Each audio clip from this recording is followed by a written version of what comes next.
And without further ado, let's go right ahead and go into our first segment, which is going to be Team USA beating Australia yesterday. Now, the score was actually really close. I wasn't expecting the score to be this close, and I made a little bit of a mistake in the last podcast. I thought that the game was going to happen at 12 o'clock midnight.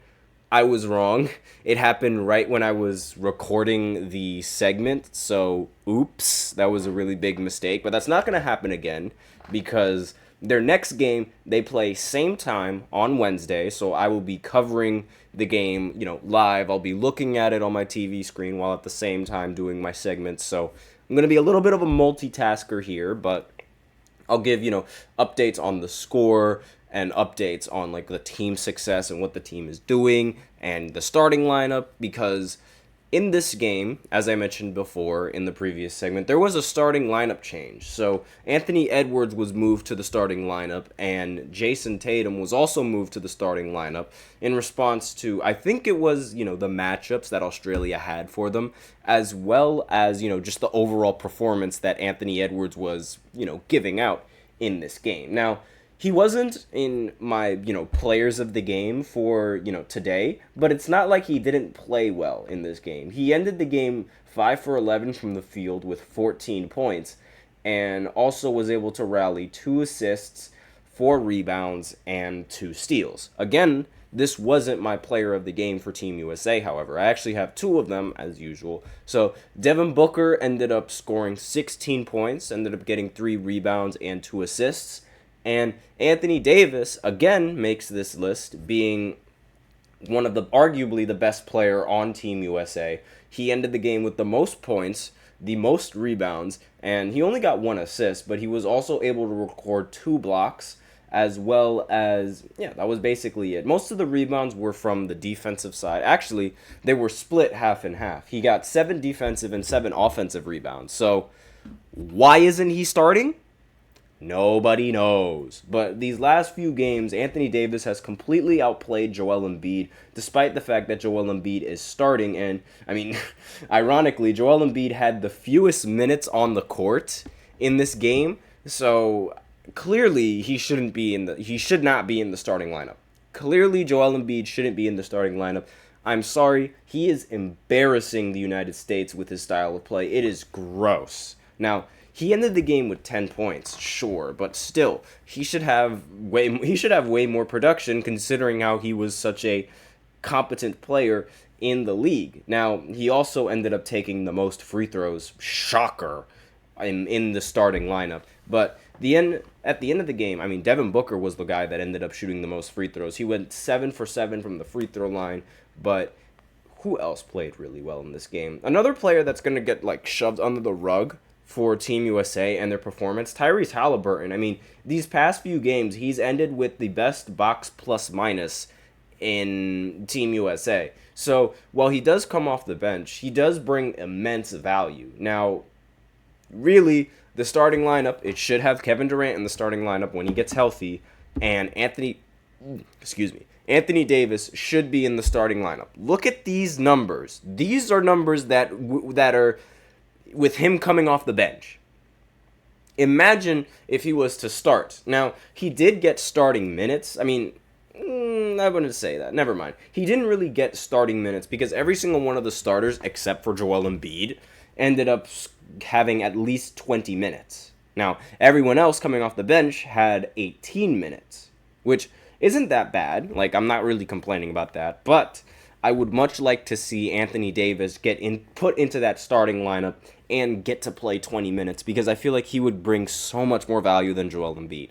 Now, on the opposing side for Australia, the best player for Australia was without a doubt, hold on, can I pull him up? There we go. Jock Landale. He played for Houston, he played for San Antonio, he played for the Suns, he played for a lot of NBA teams, and he ended up scoring 20 points, got 7 rebounds and 6 assists as well. And another player who I don't really like mentioning, by his name and for personal reasons, Josh Giddey, he ended up getting 17 points, 8 rebounds, and 7 assists. Not really going to touch on his performance all that much because, I have mixed opinions on him. Now, about the actual game, like I said before, I was unable to really watch it because I didn't know that the game was going on while my podcast was going on. So it was like it was kind of rough that I didn't get to see the entirety of the game. But from what I did see, it really, like, Team USA has always been a juggernaut of a monster, right? Like, it's always a juggernaut team to face in the Olympics. And this game didn't really feel like these guys were juggernauts, right? As you could tell by the score, it was really, really close. Like, the team Australia was scoring pretty efficiently, if you were to ask me. Like, they didn't really shoot that well from three, which was the biggest difference maker between the United States and Australia. But they shot very well, like, from within inside the arc.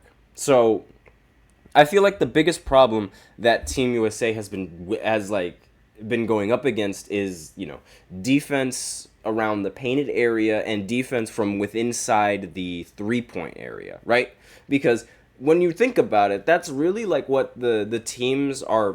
That's really what Team USA somewhat struggles in. Like, having Joel Embiid in that starting lineup, sure, he is a competent rim protector, but he's definitely not as competent of a rim protector as someone like Anthony Davis. Let's just face it. And most of these NBA starters and most of these NBA players, they're used to guarding shots from outside of the 3-point line. Like, you rarely see a bunch of players take mid-range shots in the NBA now. So adjusting the defense to try and, focus on the defense from within inside the arc is going to be a difficult task for this team, as, alluded to this 2-point shooting percentage.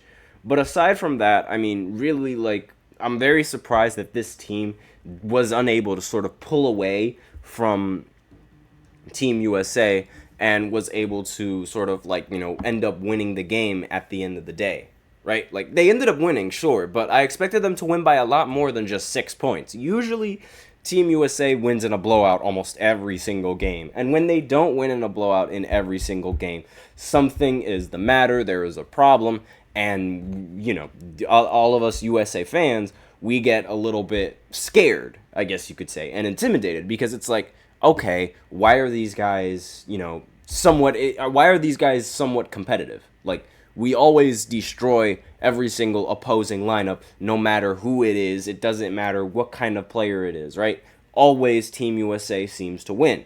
And, they ended up winning, but they didn't end up winning in quick enough fashion, I guess you could say. Like, they let them linger a little bit, which is something that, as Team USA, you don't want to make a habit of doing, because USA basketball, it's USA's sport to beat, right? Like, that's the team that everyone wants to beat. So you can't let up. You can't allow a team to sort of stay within the game even a little bit, because if you allow them to do that, then they are going to do whatever they can to try and win the game in the end. And it's like, you just can't allow that to happen if you're a member of Team USA. It's a lot of pressure going into this game. I also should mention that Steph Curry was, despite the fact that the 3-point line is really, really close, like, a lot closer than what the NBA players are used to, Steph Curry was really, really bad in this game. He shot 1 for 6 from 3, which is appalling for Steph. That is horrible.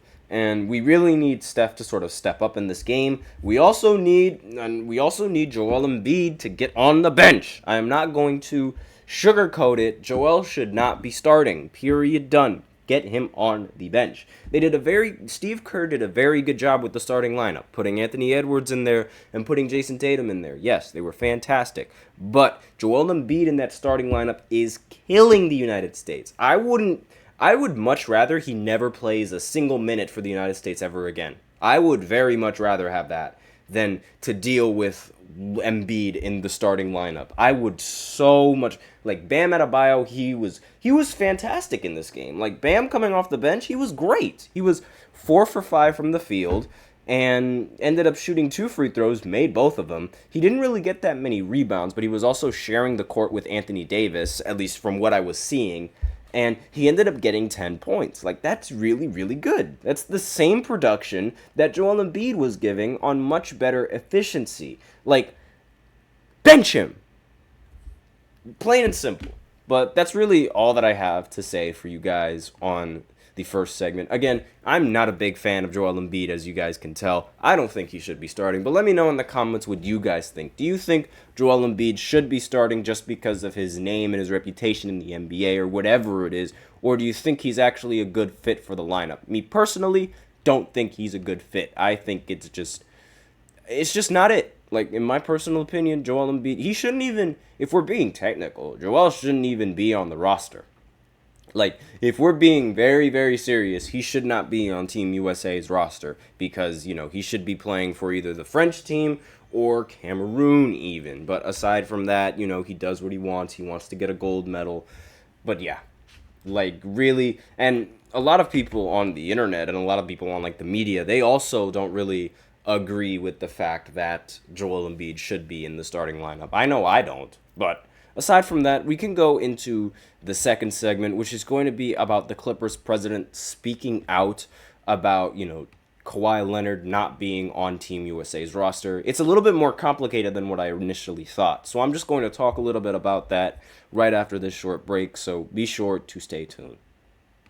I feel like I'm losing my mind. Is everybody in the world blind?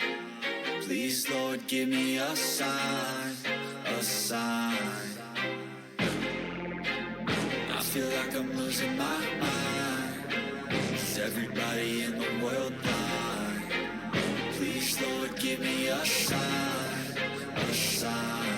I wanna be the greatest. Everybody on the fake shit. I look around and feel like everybody is the fakest. I make this every day and I'm impatient, hoping one day I blow up from the basement. Statement, the top is so vacant. I don't hear shit that I think is amazing. Waiting for my day when I'm playing sold out shows for 1,000 faces. Hey, give me that crown, get in my way and to be put down. It ain't your place, all this my town. If I want that shit, then I'll get it right now. I'm losing it, the noose it fits. I'm losing shit, a stupid myth. You choose to live or choose to dip. You choose to fight or lose your grip and lose a gift. Oh. I feel like I'm losing my mind. Is everybody in the world blind? Please, Lord, give me a sign, a sign. I feel like I'm losing my mind. Is everybody in the